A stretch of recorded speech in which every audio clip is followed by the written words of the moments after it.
ఎప్పుడైతే ఓటుకు నోటు కేసులో ఇరుక్కున్నారో అప్పట్నుంచి రేవంత్ రెడ్డికి ఇప్పుడు ఏ ఒక్కటే అనుకూలించడం లేదు. తొలుత జైలు, ఆ తర్వాత ఓటమి, ఇప్పుడు గంటల తరబడి విచారణలు వెరసి తెలంగాణ కాంగ్రెస్ వర్కింగ్ ప్రెసిడెంట్ యనుమల రేవంత్ రెడ్డి చిత్తైపోతున్నారు. ఎప్పుడైతే ఓటుకు నోటు కేసులో ఇరుక్కున్నారో అప్పటి నుంచి రేవంత్ రెడ్డికి ఇప్పుడు ఏ ఒక్కటే అనుకూలించడం లేదు. ఓటమి ఎరుగని నేతగా తనను తాను అభివర్ణించుకున్న రేవంత్ రెడ్డి ఇటీవల ముగిసిన ఎన్నికల్లో ఓ కొత్త నేత చేతిలో చిత్తుగా ఓడిపోయారు. ఇక ఆ తర్వాత తనను జైలు పాలు చేసిన ఓటుకు నోటు కేసు ఇప్పుడు మళ్లీ ఎంట్రీ ఇచ్చేసింది. ఈ కేసు విచారణ నిమిత్తం ఆయన ఈడీ ఎదుట హాజరయ్యారు. ఉదయం 11:30 ఈడీ అధికారుల వద్దకు వెళ్తే రాత్రి 8 గంటలకు కానీ ఆయన బయటకు రాలేకపోయారు.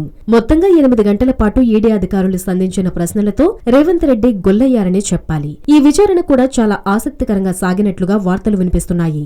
ఓటుకు నోటు కేసులో ప్రధాన ముద్దాయి టీడీపీ అధినేత ఏపీ సీఎం చంద్రబాబు నాయుడే అయినప్పటికీ ఆ మొత్తం వ్యవహారాన్ని నడిపించేందుకు స్వయంగా రంగంలోకి దిగిన రేవంత్ రెడ్డి అడ్డంగా బుక్కైపోయారు. ఎమ్మెల్సీ ఎన్నికల్లో నామినేటెడ్ ఎమ్మెల్యే స్టీఫెన్సన్ ఓటును కొనుగోలు చేసేందుకు 50 లక్షలను బ్యాగ్లో వేసుకుని వెళ్లిన రేవంత్ ను తెలంగాణ ఏసీబీ అధికారులు రెడ్ హ్యాండెడ్ గా పట్టుకున్నారు. నేరుగా జైలుకు తరలించారు. ఆ తర్వాత బెయిల్ పై బయటకు వచ్చిన రేవంత్ రెడ్డి అనూహ్యంగా టీడీపీకి గుడ్ బై చెప్పేసి కాంగ్రెస్ లో చేరిపోయారు.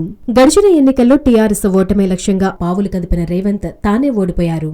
ఎన్నికలు ముగిసిన నేపథ్యంలో నాటి ఓటుకు నోటు కేసుకు మళ్లీ బూజు దులిపిన ఏసీబీ ఆదాయ పన్ను శాఖలు విచారణను మొదలుపెట్టేందుకు రంగం సిద్ధం చేయగా ఇప్పుడు కొత్తగా ఈడీ కూడా రంగంలోకి దిగేసింది. ఈ క్రమంలో ఇప్పటికే ఈ కేసులో ఆరోపణలు ఎదుర్కొంటున్న మాజీ ఎమ్మెల్యే వేం నరేందర్ రెడ్డితో పాటు ఆయన కుమారుడు కేసులో మరో నిందితుడిగా ఉన్న ఉదయ్ సింహాలను ఇప్పటికే విచారించిన ఈడీ తాజాగా రేవంత్ కు కూడా నోటీసులు జారీ చేసింది. ఈ నోటీసులు అందుకున్న రేవంత్ నేటి ఉదయం 11:30 గంటలకు హైదరాబాద్ లోని ఈడీ కార్యాలయానికి వెళ్లారు. అక్కడ ఈడీ అధికారులతో పాటు ఏసీబీ, ఐటీ అధికారులు కూడా ఆయనకు స్వాగతం పలికి తమదైన శైలి ప్రశ్నలతో ఆయనను ఉక్కిరిబిక్కిరి చేశారు. విచారణలో భాగంగా ఓ గదిలో ఏసీబీ, మరో గదిలో ఐటీ, ఇంకో గదిలో ఈడీ అధికారులు కూర్చుని రేవంత్ ను విచారించారు. ఈ విచారణలో ఏసీబీ, ఐటీ అధికారులు సంధించిన ప్రశ్నలకు రేవంత్ ఇచ్చిన సమాధానాలను ఈడీ తన చేతిలోకి తీసుకుంది. ఆ తర్వాత అవే ప్రశ్నలను రేవంత్ కు సంధించిన ఈడీ 3 దర్యాప్తు సంస్థల విచారణలో రేవంత్ ఎలాంటి సమాధానాలు చెప్పారన్న విషయాన్ని చాలా జాగ్రత్తగానే నోట్ చేసుకుందట.